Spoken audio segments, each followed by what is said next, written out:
So I filled up a whole notebook of my lament, of writing about my unfortunate circumstances, and then I opened up a brand new notebook and I had my pencil on the top line. I was about to write, and before I noticed that the pencil was actually moving, it stopped. And when I looked down, it read, "Unemployed? Question mark. It is my assertion you are employed by me." And that was the first time that God started talking to me. So here I am, having lost everything, and I have this message in my journal. And it was like the rabbit hole kind of just opened up just a little bit. I wanted to know, how deep does that go? So I spent a year in solitude, and I filled up 10 spiral notebooks taking dictation from this being we call God. One thing I think is important to understand is that before this happened, I was an atheist. I didn't believe in anything that I couldn't see, smell, taste, touch, hear. It just didn't exist if it did not go through my five senses. At least one or two of my five senses. So here I am having this conversation with something I didn't believe existed. But the truth is, I didn't believe in something that was nothing like this thing I was having an experience with.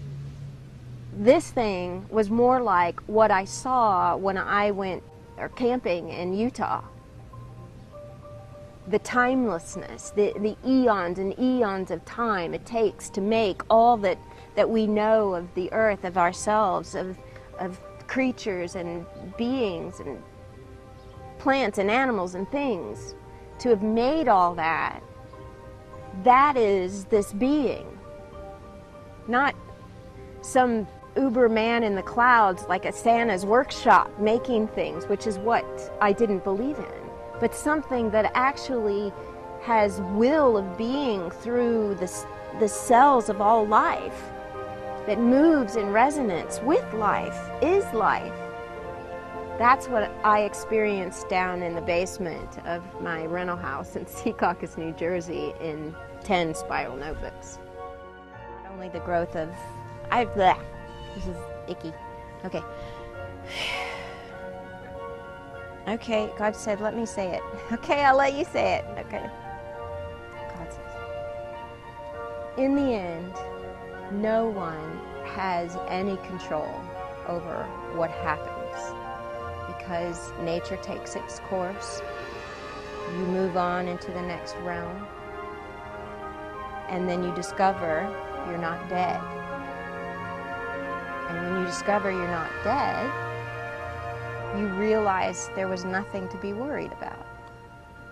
If you can figure that out right now, that you're not going to die, then you'll have nothing to worry about, because it's only in the belief that you're going to die that you're being held by your circumstances. And when you know that's not going to happen, everything seems more eternal.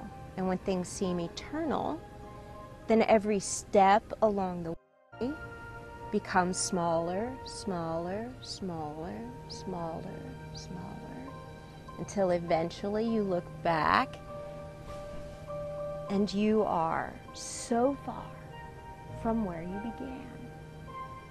But you have to work small steps, small steps, small steps, small step, because it's looking out into all that has to be done that causes you to collapse inside.